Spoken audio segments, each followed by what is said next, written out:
Once upon a time, Buddha was sitting with his disciples. One of them asked him, "Lord, what is karma?" Buddha said, "Let me tell you a story. After that, you will understand the karma very well." Then Buddha started telling a story to his disciples.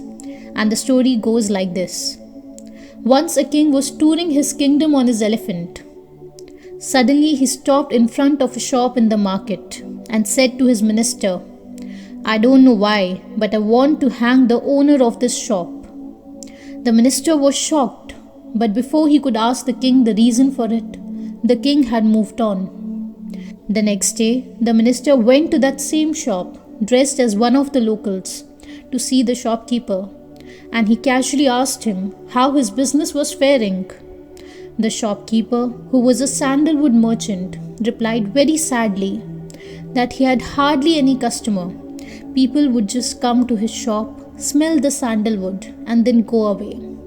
They would even praise the quality of the sandalwood, but rarely anyone would buy anything. And his only hope was that the king of this kingdom would die soon. Then only there would be a huge demand for sandalwood for performing his last rituals, as he was the only sandalwood merchant around. The shopkeeper was very sure that his business would run only after the death of the king. The minister now understood why the king had stopped in front of the shop and expressed a desire to kill the shopkeeper. Perhaps the shopkeeper's negative thoughts and vibrations had affected the king, who had in return felt the same kind of negative thoughts arising within him. The minister was a very wise man. He pondered over the matter for a while. Then, without revealing who he was or what had happened the day before, the minister expressed a desire to buy some sandalwood. The shopkeeper was very pleased. He wrapped the sandalwood and handed it over to the minister.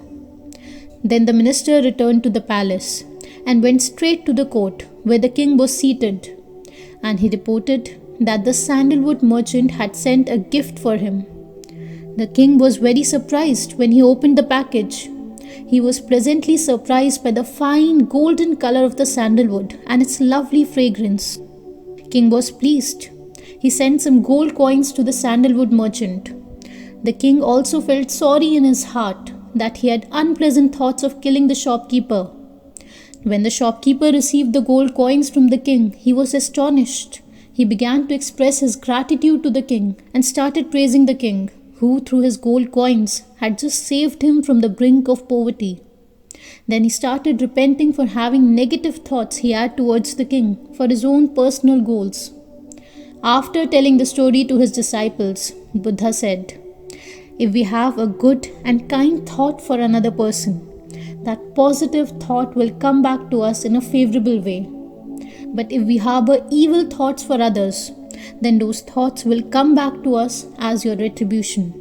Then Buddha asked his disciples, "After listening to the story, now you tell me, what is karma?" Many disciples replied, "Lord, our words, our deeds, our feelings, and our actions, these all are our karma." Buddha shook his head and said, "Your thoughts are your karma." If we look back to our lives, we will find that we will receive what we give to others. If you think bad about someone, then vibrations of bad thoughts towards you will also start rising in the mind of another person. And if you think good for someone, then in return, good thoughts for you will start rising in the mind of another person. This is the law of nature. As we do, so shall we get. Everything is about reaction and reflection. Good thoughts, good deeds, and good actions will get back the same, and bad thoughts and bad deeds will also give you back the same. Therefore, never wish bad for others. Don't waste your time on revenge. Whosoever has done wrong to you will eventually face their own karma. You need not to wish bad for them. You only wish good and do good for others with your mind and with your actions.